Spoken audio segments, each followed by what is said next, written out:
Soche bolingo apesa faire na bolingo apesa fali.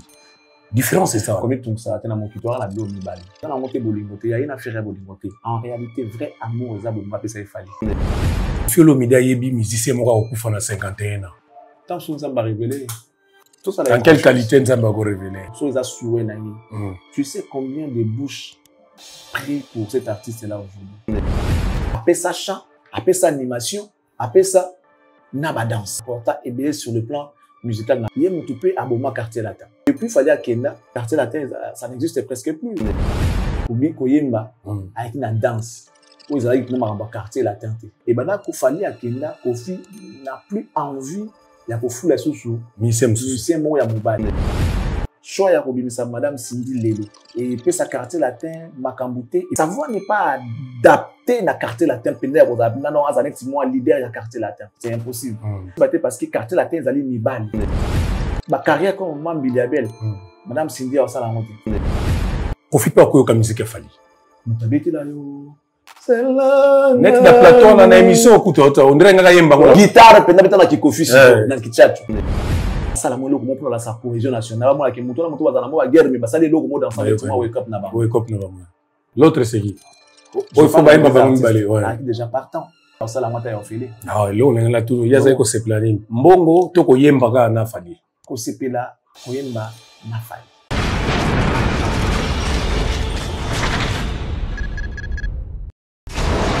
Hela ma ona ekolo samo na bwala roga misi na ningina loba oye koya heya.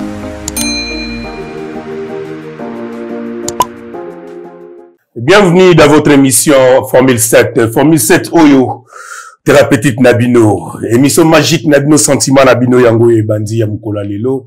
Bozali belé devant ba poste téléviseur Nabino ba smartphone Nabino kolanda Formule 7.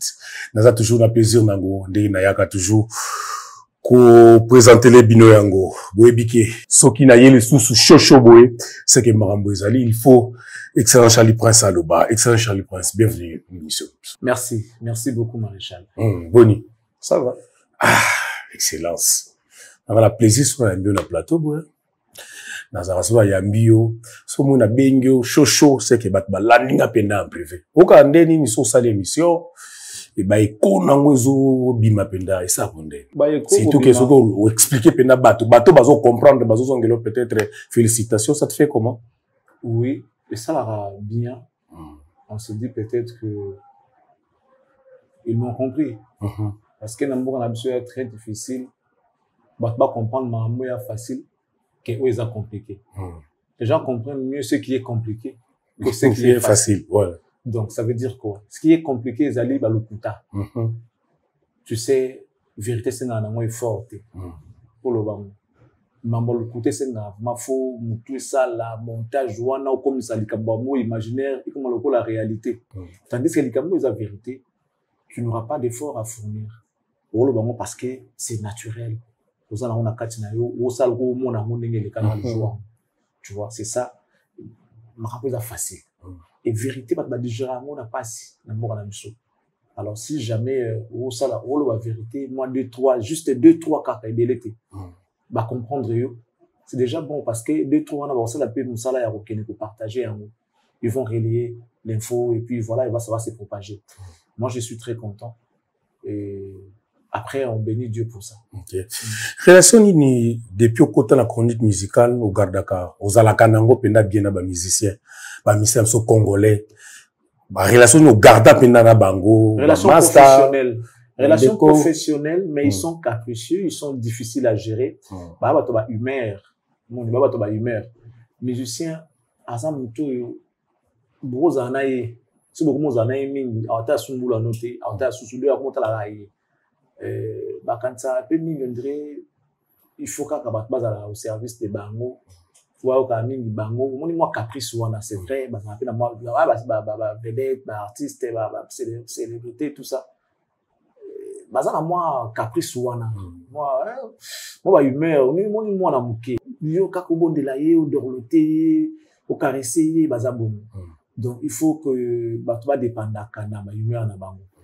S'il est de bonne humeur, bien. S'il n'est pas de bonne humeur, et quand il joue là, Mali, les côtés. Donc, faut au lingaye bongo. ça il faut supporter kaka so za moto ya mo bino na linga hangote il y a mon on comme opposant et comme on dit opposition donc c'est moins compliqué pour voir un musicien. Moi je préfère garder plus des relations professionnelles que amicales. Mais dans Arabie na bango ezara ki ngapi na dans la monde na la linga mambo ezala. Moi je respecte hein, je commence d'abord par respecter. Moi je respecte tout le monde. Et na senga pe retour faut ezala ta la monde d'ambo tant que ça m'a 100% tenir c'est ce que minimum. En fait ce qui est comme un droit pour moi et un respect. Moto linganga to linganga te comme dépend na ye. Il est libre de m'aimer ou ne pas m'aimer. Mais le respect c'est inconditionnel, il faut respecter là. Tu vois? Na osengo to linganga. Na osenga ka respect parce que c'est mon droit. Tu as le devoir de me respecter. Mais kolinganga na ko forcer ya moti, na ko peut obliger oti. Tu es libre de pouvoir ou ne pas m'aimer. Tu vois? On a za droité que moto lingayo non. Il y a volonté à moto, soit linga lingayo alingi. C'est comme on dit les goûts et les colères ne se discutent pas. S'il préfère yo et a choix na c'est pas bi yote. Tout comme n'a pas na linga raté, ils ont devoir ils ont droit à moto na lingaye. N'a pas d'accord exigeant monter ga linganga. Mais ce que je vais exiger, c'est le respect. C'est tout ce que moi je demande. Minimum mais à respect. Kokamilanga te, kolinganga te, ça dépendra de toi. Mais ne pas me respecter, non. Donc, il faut les respecter. Mon place dans la moi là. C'est quoi ils allaient on dirait, sans exiger respect, ils allaient dire, oh c'est trop pas mon tout. Et comme on dirait, oh c'est l'homme ils allaient rater. Non, je connais mes droits. Je connais mes droits. Parmi mes droits, c'est aussi le respect que les gens doivent m'accorder. Donc voilà. Voilà, tous au côté solo, quatre émissions Kalaté, Boni, Messieurs Toussaint. Les patrons de M. Katia. Mon amère, il va bien. Ton soleil n'est lobby, voilà, ton soleil mingi lobby. J'étais un tout petit peu abattu. Oui. Et puis voilà, donc on a tout fait. Bablo et Komia, ils ont numéro dans moté. J'étais un peu abattu hier quand on a reçu les colis. Et il était là pour me réconforter, me fortifier pour dire non, c'est pas la fin du monde. Oh, tout au la blog où t'aimes aussi qui est commis à c'est ça. Et bimi à Montesco et ça, il fait zonga kuna, va changer, et zonga sous les temps que ça va nous prendre, c'est beaucoup. Mais il a trouvé quand même des mots pour apaiser là, pour convaincre là. Merci beaucoup, mon mère, Monsieur Toussaint, le patron de M. Katia Commercial. Et Zambazong Sebele. De la même manière, on va aussi demander à Dieu de bénir Madame M, la classe et la beauté, le sourire permanent, la carte qui gagne Joker. God bless you. Madame Noëlla Yanga, l'Oningo Maman Sociale, que les Congolais ont adopté aujourd'hui, tout le monde appelle. Bato Bazobenga, résultat, na bango, ça la bien, ils reviennent vers nous pour nous dire, ah, Charlie Prince, merci, parce que, Madame Noëlla, service nanga salamo bien, la zone mikanda nanga pena tamo bien. C'est vraiment une dame sérieuse et ça fait du bien. Donc, vous qui doutez encore, si vous avez besoin des documents du cadastre, vous avez besoin de vendre, acheter, morceler ou encore mesurer vos étendues, en tout cas, contactez-nous. Toropé Sabino numéro Madame Noëlla Yanga, question la très respectueuse Madame Ali Moussoulou depuis Paris, installée confortablement dans son fauteuil pour suivre Formule 7. Et on dit également merci à la grande dame de Bruxelles, Madame Fifi Kabedi Weto, Machamou Meno, toi-même tu sais. Et merci comme ça aussi à Bruno Lobi Kambo, ma propre, Alain Boïka, l'autorité morale, mon ami Odilo Mampouya, exemple à suivre, Jean Kadi Kamalandoa, Jude Nova par la bière d'Extar, la bière expérimentée. Et un grand merci à Monsieur Jean-Flavien Cani qui la définition de l'intelligence et de l'élégance. Merci à notre coach Tata Mag. Je l'avais dit, hein, dans la vie, il y a deux choses qu'on ne peut pas négliger. Il y a l'expression et l'impression. Et si vous avez besoin que vous soyez bien présenté et que les gens vous remarquent sur le plan mode, vos styles vestimentaires et autres, appelez-nous, on vous passera le numéro de Tata Mag qui pourra vous coacher, quelle que soit la distance ou là où vous êtes. Je crois que Bilmo Beaumont a résultat. Maître Jenima Lingibato, Princesse Alida, merci beaucoup. Et puis, merci à tous ceux-là qui nous suivent, hein. Merci à tous nos abonnés fidèles. Et ceux qui ne sont pas encore abonnés, on les aime et on les salue. Et on souhaite à tous, à toutes et à tous, bonnes conditions télévisuelles à travers Formule 7. Merci, Excellence. Merci, Nayo. Naba tout bon temps sur abonné Nabiso. Le temps appelle un peu ça m'emboté pas baibanga et bazola Nabiso. Na pesi mbote aux États-Unis et pas Congolo Chiquita. Moi, c'est Ambiji. Mbote Nayo Chiquita Congolo. Mon ami Devi Yema. Zolandangai. Na obosa na yote de tous les temps. Et yena bosa na kate, sans oublier le président de l'Assemblée nationale et la République démocratique du Congo, qui est Monsieur Vital Kamerhe, le pacificateur, l'intellectuel intelligent. Il est docteur, il est professeur. Notamment, il est belé. Na PCP, maman Amida Chaturumbote, Iskanyoso, Bazali, Kolanda Biso, Ponga Jimmy Kocha, fanatique, aviona, maïele zalarawana. Surtout si bango moi belé namboko, moi ma belé peut changer. Famille 7 et bandi, toujours la vitesse nango mikolo, ozo pesa court, mikolo, tozo baka na makomi, mikolo tozo la ka makomi. Nathalie, le quadracoraman, Mopao Mokonzi, l'homme d'hippodrome, azobeta masolo ya parcours à quartier latenaye, na reteni phrase moko, na kati wana ba ina tunolo, ko fait le bi, fali pour pas apporter et belé na quartier latin, kuto azaka conseiller na e personnel. Au que ça nous analyse qu'on a la conseiller, qu'on apporter belé to comment apport nini au kofia zoba fali apporter belé na quartier latin. Après, quand je vais dire, je préfère ne pas dire. Non, mais sérieux. Là, vous nous donnez un sujet à il y a grand poète. Et grand poète quadra. Na préféré. T'es non, ça sujet c'est belé. Non, ça ka malobana yé. Commencer ailleurs. Pour tout peut-être na souka neto ezalwa to comment vendre la ka comme na yé. Ando bani na comme na yé, ça me met mal à l'aise. Ça me met mal à l'aise. On va banata ailleurs, bon toko ya wana. Toko mebe, toko non tout no pe atanga ki fere, atanga ki taizon, atanga ki wablo moi ba miseni moi ebele. Parce qu'on gagne ana ba apport ça le quand tout ni mambo rapport à fandi na quoi mal connaître pour mo boui, ils entre voilà. Na habité na mal à l'aise. En tout cas toi évoluer to changer ba sujet c'est belé. To changer na biso sujet. To lo baka to lo maloba na mo côté. Déjà kolobaza ki conseiller né apporter ebele, déjà lo bien. Parce que biso to zai kota la fali. Biso to mona la musique ya Kofi. Est-ce que na yo na niveau ya chroniqueur et munene pe ya mboka oyo. Oko pisa so ba apport nini yo mona ya aigle na quartier latin. Nga utu ba apport ba tonso ba mona na bango. Ba mona na bango ton ba départ et salami ba samba ke ba bureau ba ke ba tebele ba kenas ba mona quartier latin ndenge ezalaki. Et tant on ka ba recruter Fali, le mona ipine marambo changeaki. Fali a amené moi peintre mo boy avec na moi lo mo ya sika.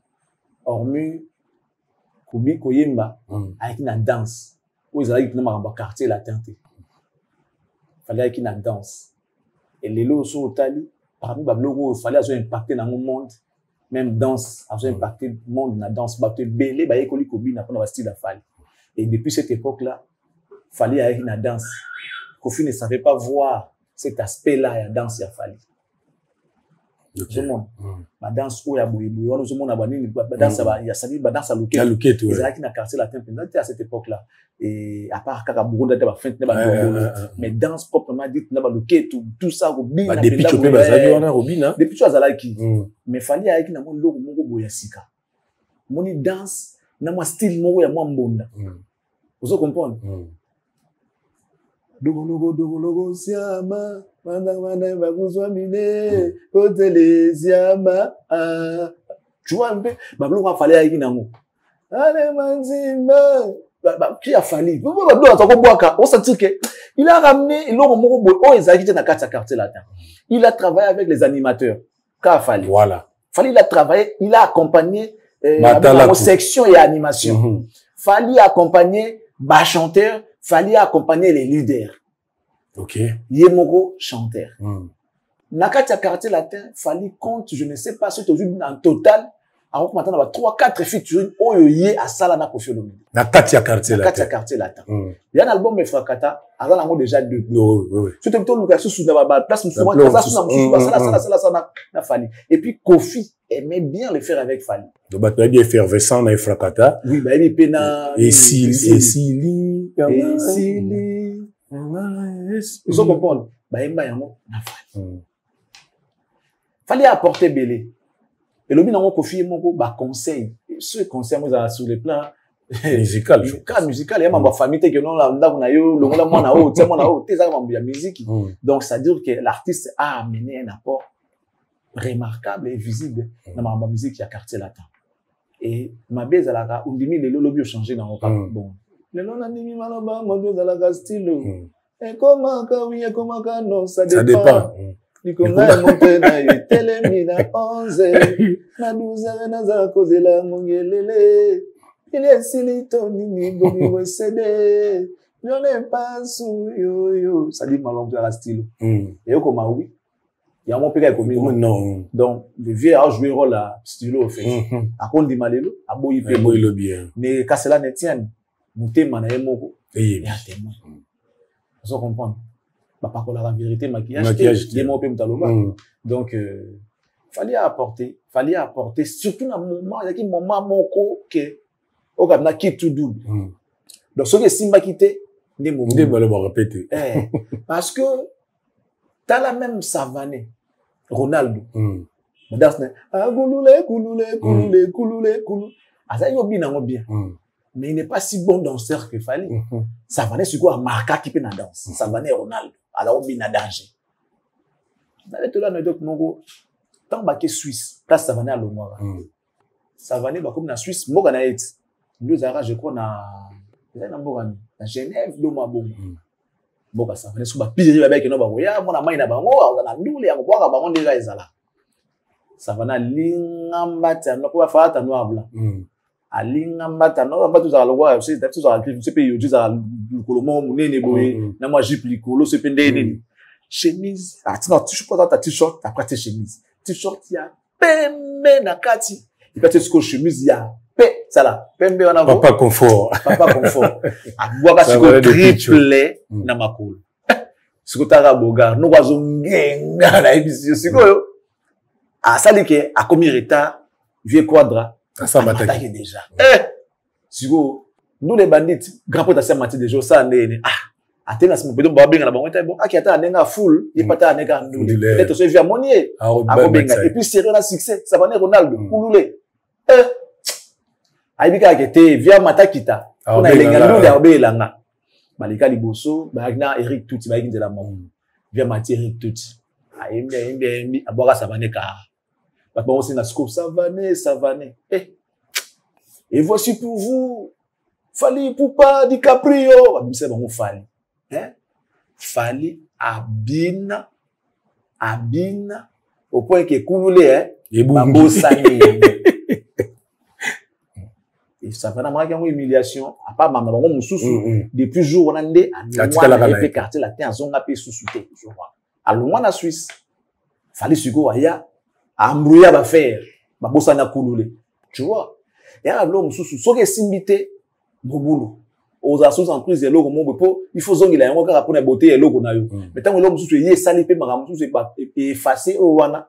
Voilà, c'est comme ça que Savané a été un tout petit peu oublié dans mon tour à Kofi po alors même chose a été toi na joker na besoin donc après ça chant après ça animation après ça naba danse asa mystique apporta et bien sur le plan musical na kanani et ma bé a fallu ezapeka parce que yé mutupe aboma quartier latin. Oh comment aboma quartier latin parce que depuis fallait à Kenya quartier latin ça n'existe presque plus. Ça n'existe presque plus. Soit Kenya été, peut-être quartier latin en format. Fallait accueillir la mise en disponibilité naïe. Ce qui était comme un choc. Depuis on confie la même émission à l'objet. À tout n'a pas fallait. Dans la place nanga. Soit un musicien le rôle à yo, net yo, un musicien le rôle à Fally. Ce qu'il fallait à moi, à tirer la poto, à zongité yo à ma place au salanine. Donc, on peut sa réponse, pour moi, en réalité, même Kofi lui-même, il est découragé dans le quartier latin. Mon motivation à l'époque, quand il y avait des garçons, tout ça, parce que dans l'entreprise, en réalité, patron, ça va patron pour la directive. Mais, ça, là, vous savez, exécutant, subalterne, agent, on est ça, là. Bah, on est quand la télé, bah, que ça, ma télé, bah, que vous avez pas musique et tambour là. Bah, ça, vous avez un musicien de l'eau, bah, musicien, bah, ça va sauter.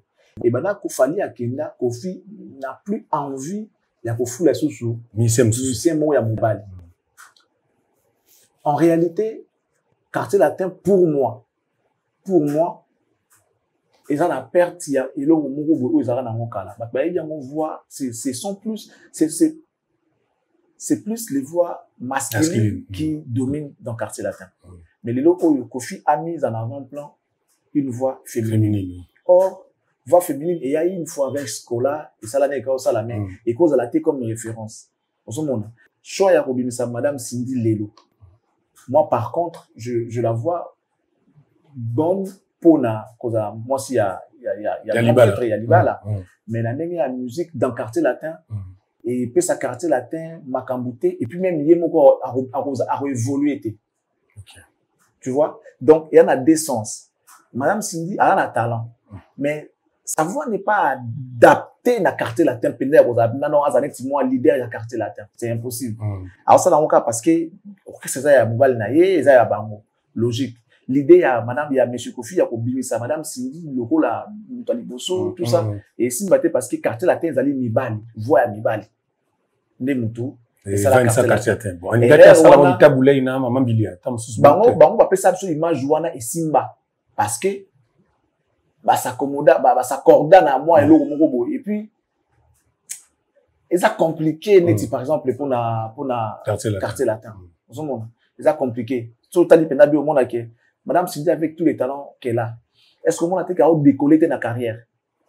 Yemoko, tala penabi bien. Bah talent toi na on surtout le beau monde ma carrière comme Mambiliabel, Madame Cindy a ça la montée. Alors que, Mbal Naye, a un moyen surtout, où il faut ça la qui abima. A ça peut quoi, Betty, DS, mon candidat. Tu vois qu'il y a un niveau, Bozi, na DS, Bozi, na Bascola. Tandis que, Bango, sur le message, ça va voix féminine, na Katia, orchestre, na grand-père, Baoyemba. Ils ont qui bon, il y a un monde, et puis ça bon, et Simba bon. Oh, Soka Kim Souswa, il y a un monde, ils ont une opportunité. Tandis que, ma carrière comme Mambiliabel, Madame Cindy a ça la montée. Les quartiers latins, ils ont mis bas, ils n'ont pas quartier latin. Bah, choriste, bah, mis bas, les titi, les lots, tant, bah, Fanny Baké, na, Kanda, wana, ma, bébé, né, sali que, Monsieur Kofi a ndima pour fouler sur moi si atasco moi si na yemo ko liboso on va combler la elo on a bango sachant que moi si na ya ko ki ko trahir voilà tu vois l'idée moi si na nga ko trahir ngati pas non moi si na nga en plus c'est d'abord on a besoin de kolongwaté ozo mona moi pas na fouler moi mobali ah ouais comment soumise à disponibilité au Kenya et simbate or c'était pas une bonne idée voilà banda tse madame Cindy au mona ke aimba bien ala na nyon surtout et continue artiste za nango mais azo décoller té pour na nini et ils ont simbate na quartier latin. Et quartier latin, ils ont bénéficié, penza, te, n'engue fou ezala. Succès ezala. Bah, succès ezala, mais, allez, chaque album de quartier latin, moi, il m'a ça, là. Au moins, on a que album, bah, vocaux, et puis, depuis, fallait à Kenya, tout s'est arrêté. Un danger de mort. Donc, moi, je crois qu'il a raison d'en vouloir, a fallu parce que fallait mon tabomeli Moussala parce que tant azala qui m'a amené Moussous Banda ya Kenya, vidéo tika les lots. Mais ça, le fallait mon tabomeli Moussala.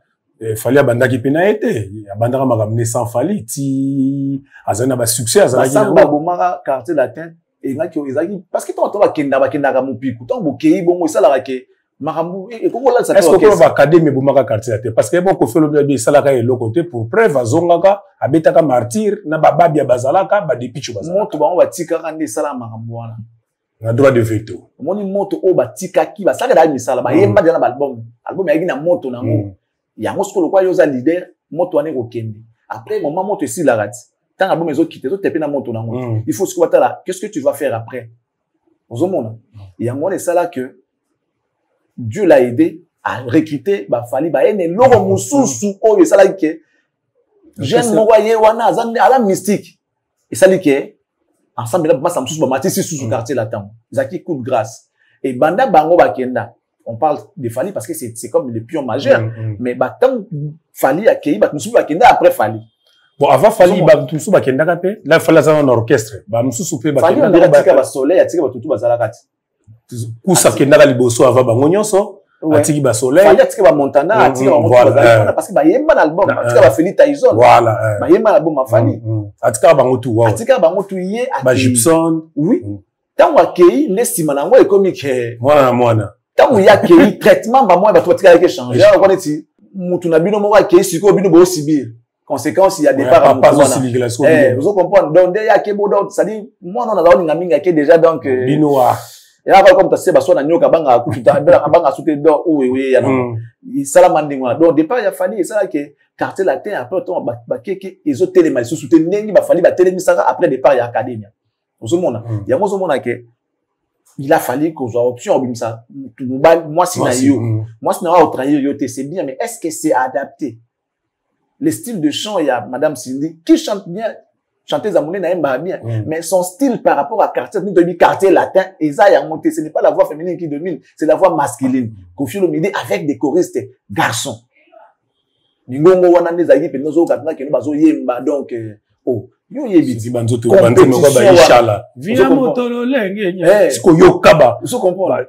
complexe ba vocal o mona ke oya ye compétition entre bango na sala ke mnamta travailler dur pour moninga lekete et ben non pour bon ba travailler dur o mona boy fali ba ko kana logina Gibson air moko ba ko kana ba taille pa peuple ndenge moko air mo na robima te donc il faut mnamta luka s'imposer na côté na soleil pe kuna grand chanteur faut luka yemba na pe donc montana pe kuna sommet des sommets o mona koto na ni ba buru ba ko zonga donc il s'agit battle mo ya liwa ke mututu ça la effort que vocal na ye foleka et ça profiter na nini na quartier latin banda bango bakenda ozomona ke puis bizarrement na compléter l'excellence quartier latin zalaka soki ba musicien ba tie banzembo même banzembo ye bana so ye banako to pesa album affaire d'état Koffi azaka na nzembo moko na quantité mais banzembo wana tout ezaka ba musicien nyoso yemba ba Gif Noir ba Anissa fali azaka na nini na kokoko j'espère kokoko za ya fali azaka na kokoko au mona question qui te continue à lire madame Cindy a tika na on ngana lo baté pour masu mabe en tout cas tout ça l'analyse à mamba la musique parce que quand on peut comme il a yera to zonga pe na wera si tu permets mais parlons d'abord de quartier latin départ il a fallu et perturba nyonso au point que décision au wana ya kotia Cindy c'est parce que Fally selon Koffi Fally avait trahi confiance tu va ça qui est maramoutou tout finalement il a trahi donc pas question de fouler sur mon mobile. Bah lever option automola moi si bon peut-être il y a ça le gars mi balité mais si est-ce qu'ils ont profité dans quartier latin. Bah dis mon monsieur Zobetanango il a payé bien mais ampleur déjà il y a beaucoup de choses à cause des émissions y monté pas batté à revoir à moutouté à ça la vérité justement si il y a mozo mon que soit faut que ma option moko on peut pas suivre des livres à la fois. Soit tu l'andi bolingo to perdre moussa, soit tu l'andi moussa to perdre bolingo. Le roi moi ça mouta ko ça la bon côté donc to battre les côtés bon moi si to tika côté moussa la pour moussa ya moi n'était qui na okufa en réalité. Bakbalela non so une vocal na yo ba ozango ba pesi madame Cindy Ayemba. Oh ils avaient rien à cri. Oh animateur rien à cri na ye animateur mais mto bokango madame Cindy. Ozo comprendre. Ben oui. Donc ba choriste ba comme ba misa ba ko baye ayaki musicien mais ayemba raté soit il on les a bien ba pesi ngo madame Ayemba bien au moins siko keno ba baya na bango eboma G ba on ba dala ki ba ka bien ko utiliser ba pesi bango makamba ba chanteur on ça là il pas reconnaître mais ça là que à force à repesa ni ma côté madame Cindy eboma côté boulot donc quartier latin en principe ils ont peut-être assez suite à départ il a fallu qui a perturbé mais après Fally a ça là qui ba 13e apôtre cartonaki Théoka qui ba symposium beta qui ba kobetox beta qui mais coup de chance c'est ça le côté que ko vendre la ngo quand on vend la kana yango ba blom se simba pas ils ont nettement coup de chance après il faut s'imposer ko tika na yango ozomona ba départ ba faire et perturber un peu wengeti ba bile mais il a fallu recrutement moko ça la mamba on a même état d'esprit à maison mère faut pas perdre vision au bois parce que si tu veux changer c'est comme si tu as recommencé à zéro et c'est très difficile. Sauf qu'on raté des collèges, c'est fini. Koffi Azali parce qu'il est Koffi. Mais en réalité, sous-bassement, oh, ils avaient la quartier latin, fondation, musicien, Mibali, Babunda, ils avaient donc, ils avaient Makambo à zéro. Et ça marche plus, les lots, vous avez un Koffi débutant avec des Fally déjà Makambo faire Makambo hérité, Makambo dans la terrain et Simbate. Or, fallait garder même configuration. Peu importe départ va soleil fallait attirer la kaka na idéologie wana ya quartier latin où ils allaient bana mibali ba kotanda wana bazo yé bazo panza ba voko ba otsa banzembo ba osala mo promotion il y a un des gars parce que vous connaissez les mêmes problèmes. Bah jus de thé, bah faire, bah babi, bah mabiala, bah kei, bah la corse, bah kei. Vous regardez presque quand on a hérité mutu. Oh azaki on a comme chanteur, il y a tac chant. Ah mais qui comme maintenir bah ina bat musu bah yeye wana. Hérité à télémi wana. Bah réfuter des mukusi, il faut kangabi, il faut kangabi, faut kangabi, kene kene yakayo, faut la tabil, il faut c'est le scram, il faut vendre ah salab. Mon m'amener ça là. Donc la même vision, la même configuration. Donc oyoka fere ko Jacques Zawana oyoka Lacoste nanya Zawana oyoka J Mabiala J3 Zawana ba ça dit comparaison ça raison te mais ba vanda qui quand même wana pona ko keno na élan oyo to mesa na ngona to changer à monter pour ko perturber bato et simba après avandi wana donc nga pona na lobara si le vieux ne sait pas si on a vraiment un souci à madame Cindy à ça la carrière faut mettre ses carrières solo en dehors du quartier latin. Azong sa quartier latin la configuration na mo ya bana mibali. Ya tili bana mibali bazo yemba. Ke muto aye ne logo na ye ayembi logo na ye. Pour état on tsa la logo na état d'esprit wana eza ya ye. Motivation et tsa la logo na ye ayembi ndenya sala ki on a dit pourquoi sala ki on a contexte ni na ndenya sala do mara muto eza auteur ya logo muteba ya logo. Tant qu'on pesa muto so ba valeur ya logo na te ayemba on normal mais à porter originalité authenticité ya logo na te des fois et perdre ka originalité na mo. Madame Cindy, à la animation, bakina à la moye, yete, faut que bela yemba na quartier latin, et ça été la mise bayaga nango, ya yembiango. C'est qui a découragé un bon nombre de musiciens, longa longa bakina na bango, le quartier latin tikali kaka, musiciens baza na bango, mais on a penda que non, rien yebana, et ça pour les cas ba ebiete. Et ça moi passe. Il y a un moment comme JR 33 les hommes, moi tout quoi fou là mais les autres simbate. Donc fallait tout gâcher au fait. Il y a un moment sur mon niveau azon vouloir falinga na mona moyen mo normal mais ils a pas raison te ya vouloir mututi suka wat mais okolo est-ce que kofilo mdelinga falite ou bien linga kaye na semblant moko boye na kati ya motema sufaka na pasi moko boye o biso mutu linga na oyete aki na ni babenga mo bon débat ce mutu linga kaete ye moko décida kende babenga mo bon débat mais so linga mutu akei sans la kato yé muta kei atiki yo pendant que vous en posa na ye et ça la passe c'est le rojo za la molelo pour na fali est-ce que ndo monara to imaginer profite pas ko ka musique ya fali muta beti la yo c'est là net da plateau na émission okuta on dirait nga yemba ko la plateau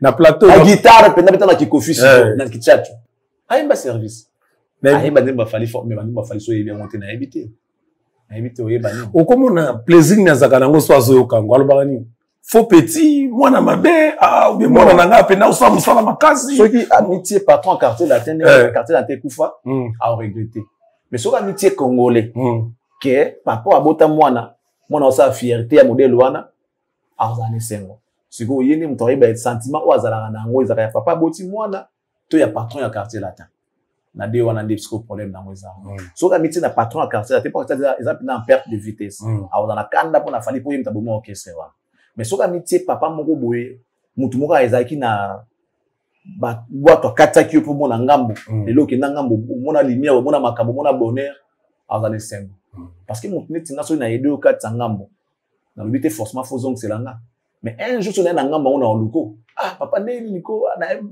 vous comprenez ceux tous a bien pour yabanga vieux ndeko ça va na comment ko tu pour na yo zo monde ba ceux qui tous a bien mais ceux qui au foot minéral on était na zo chic na remarqué que yo za on était na zo ça veut dire que jour à collation na bengoté ya on y va aller là que non na foot minéral pour la collation au changer mes parents même ton bengoté parce que walenda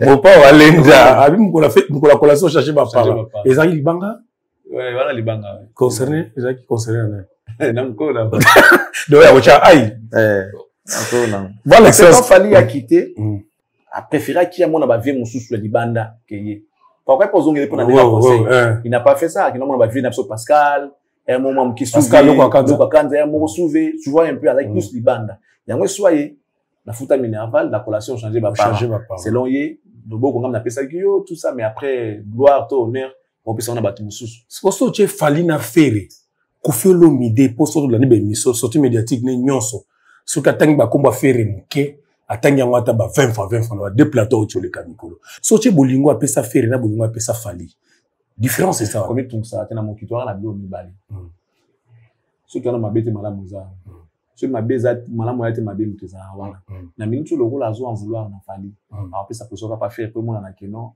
Voilà, et c'est clair. Ils ont monté bolingoté. Il y a une affaire à bolingoté. En réalité, vrai amour, ils ont bolingoté, ça il fallait. Selon lui, fallait là-dessus, fallait la trahir. Fallait la poignarder. De part, fallait, ils ont un coup de jour pour le quartier latin. Ce qui est normal. Et le n'a moyen patron, il n'a moyen, n'a mon amour, il n'a le roi fallait boyer. À Kenda Tikaï. Patron, il mis en place là. C'est une histoire qu'il a racontée. Le vieux, avant, il vient à Bissot.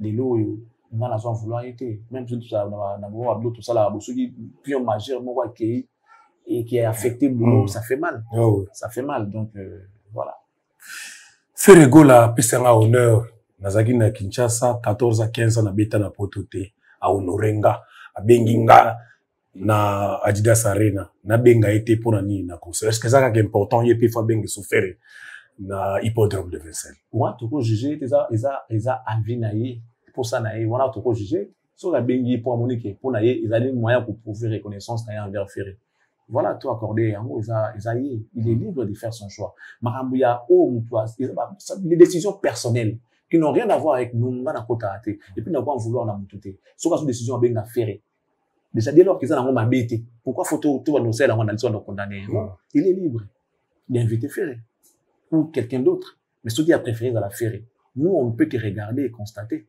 pour condamner tout ça là on même pas analyse parce que c'est lui concert Esaïe Moutou Esaïe orchestre non c'est Esaïe donc il a le libre arbitre il a aussi choisir Moutou et Alingi Abetanaï to bando ki nasuka excellent Charlie Prince batuni Kofi Olomide atanga 3 musiciens na RDC o bazo teka bien libanda o le lopenda makamozo simba bazo teka atangi Garli Garvel tanga joko na mutu moko na soki eza yo batunyo lelo excellence pona yo libanda na musique ya Congo nani azoteka azosafiera Congo pas besoin de le dire nga kuna lo bana monter yo lo bana se répéter tous les jours na yo le moment album le roi formule 7 ya Fali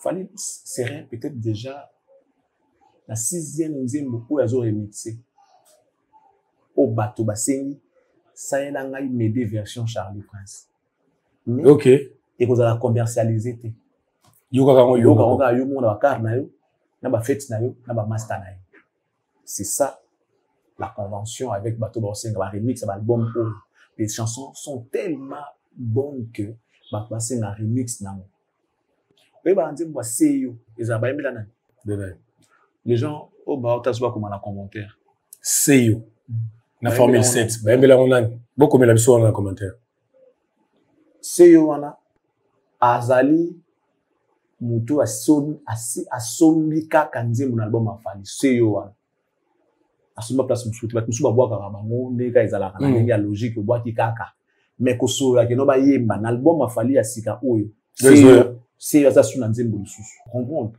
les gens n'ont pas besoin de ça jury ya malamu ezali bato ya moté ya malamu de basala yango bato baza moté mabofu bato baza moté ya malamu bato ba yipi makamba osala koyeba non matière en plus que za moté ya malamu un arbitre ça arrive des fois à la fin de l'équipe mon songolo para à quoi arbitrer quand on a avantage de l'équipe ou ya supportable moindre geste na moindre lobo bosali bango à siffler même si c'est léger mais ce basala on a quand adverse on a un carré parce que ça peut ou ne pas se siffler il n'a pas tort ce pas siffler il n'a pas tort ce pas siffler il n'a pas tort si vous avez une équipe où il y a comme ça basali du moindre geste wana à cause siffler en faute mais sur une équipe adverse basali bango bongo à cause l'exango et il y a peu ma bête on se comprend des fautes légères ça peut se pardonner.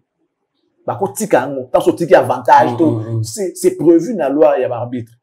Mais si l'arbitre est un fan de l'équipe, va profiter pour nuire l'autre équipe.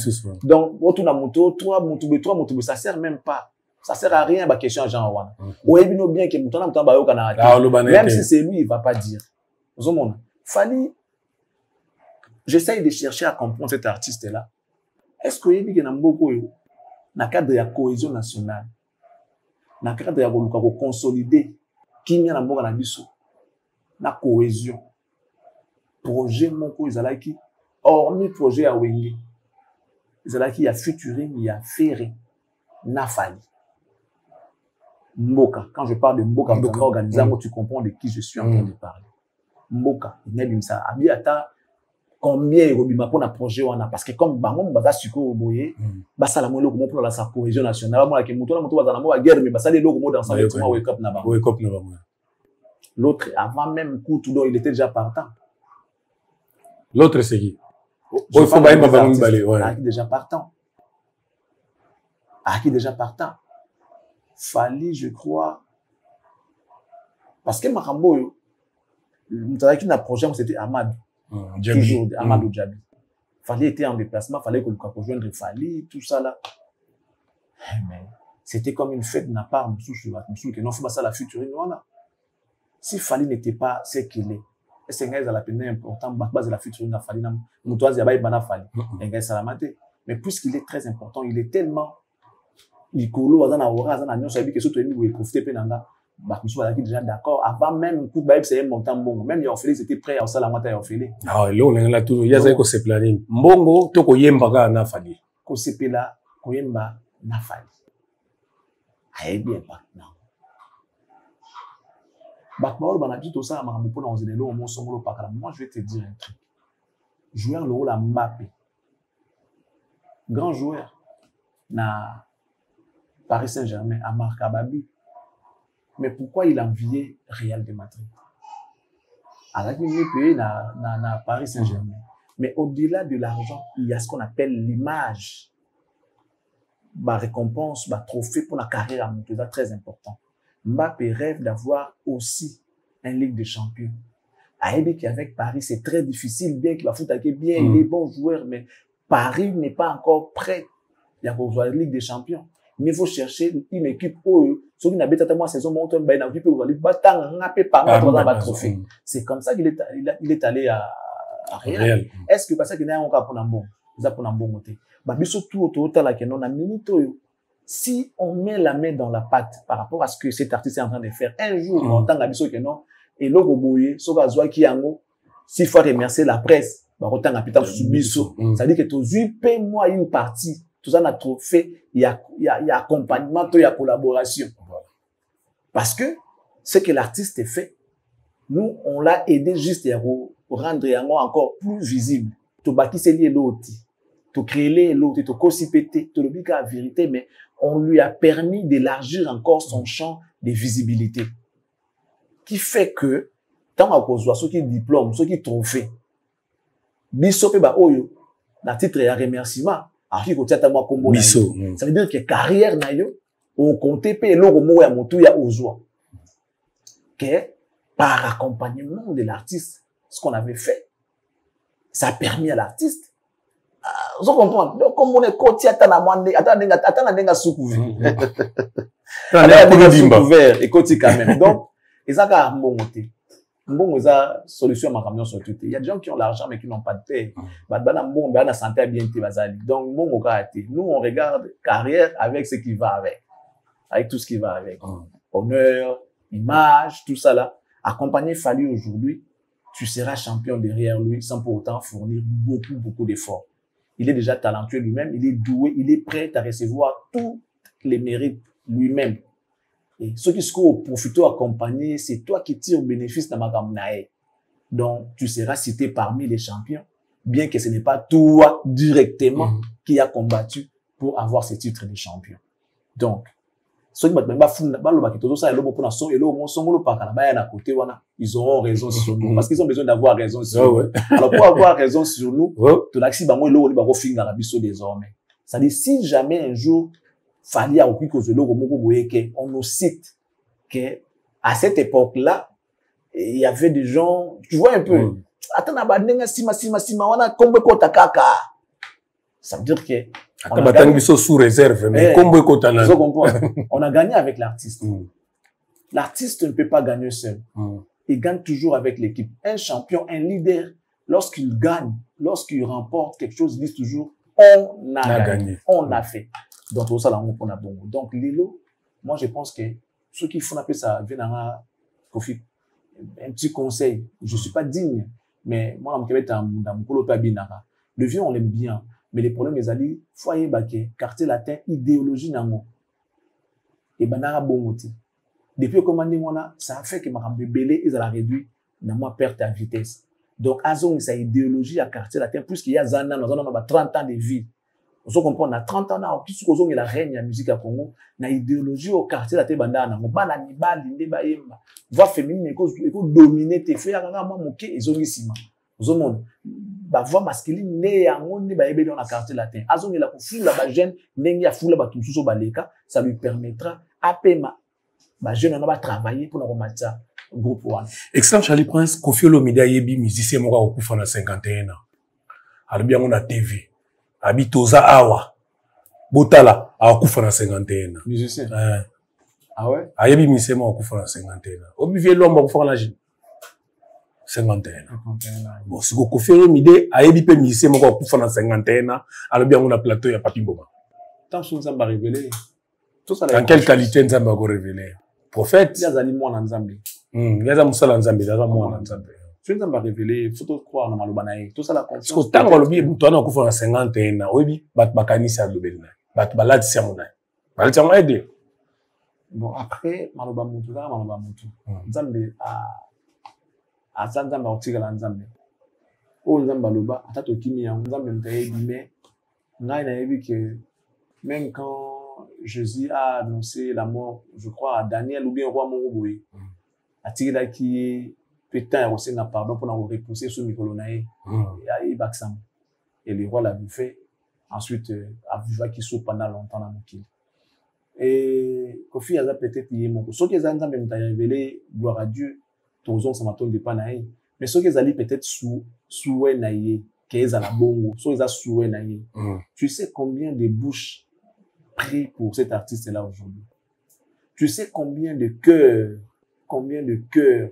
oh, artiste en a na katina, Star One. Combien de familles aujourd'hui qui prient pour cet artiste? Il y a Zara, il y a pour souhaiter peut-être les années, mais ma famille, bah, ça me la rapport naïe. Bah, merci, ça va pas me la wana. Oui, déjà, combien la vie a fallu. Donc, Fali va vivre pendant longtemps, selon Mikolo Onzambe, à Bonelaki. Ceux qui ont 51 ans, tous les autres pour ça si ce n'est que c'est ma coutonne du paya Nzambe. Ceux qui ont appelé Bongoté, bateau ba olukaliwa. Il y a 30 et quelques années. Dieu, on lui a souhaité les mal, mais Dieu l'a transformé en très bien. Donc même si on le souhaite les mal aujourd'hui, Nzambe ça va aller très bien et Tigala très bien. Je vois pas pourquoi on va en faire un problème. Tout ce ici pour l'excellence. Merci beaucoup, la disponibilité toujours. Merci Nayo. Merci Namandeko Batalibiso. Que Dieu vous bénisse et qu'il bénisse la RDC. Voilà, merci beaucoup, Nabatutu Bolandibiso. Partagez l'émission. Partagez. Idéologie, ça, partagez pas 10 personnes, 15 personnes, yomo et ça la biso bien. Famille 7 heures, bien football, ça appelle Bolingo, qui est Bolingo émission d'Abino. On se retrouve demain. Na numéro de Swasiga. Ciao.